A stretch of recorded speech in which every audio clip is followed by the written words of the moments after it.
Hazırda biz Şuşanın Kiçik Qaladərəsi kəndindəyik. Bu kəndə böyük qayıdış ötən ay baş tutmuşdu, ənənəyə uyğun olaraq Prezident İlham Əliyevin iştirakı ilə.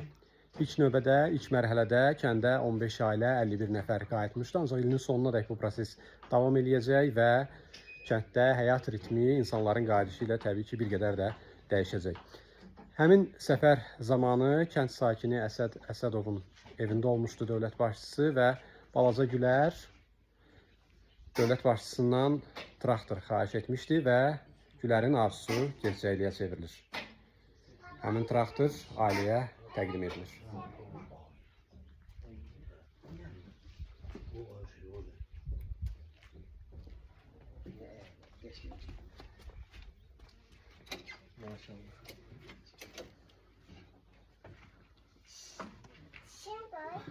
Xeyirli olsun. Çok sağ olun, Allah köməyiniz olsun, minnətdarım.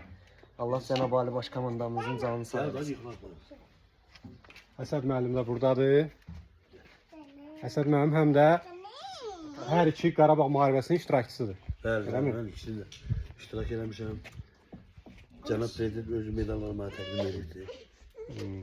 Medallar da evdədir, yəni baxa bilərsiniz. Bu traktoru da həm öz təsərrüfatında istifadə edəcək, həm də kənd əhalisinə kömək edəcək. Əkinçisində. Əlbəttə kömək edəcəm cəmaata. Biz burada bir kənddə yaşayırıq. Bir də kömək eləmək lazımdır əlbəttə.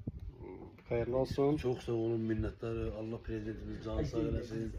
Allah təala nə qədər yaxşı arzular var, bizim cənab Prezidentə arzuları çatsın. Amin. Xeyirli olsun. Sağ olun.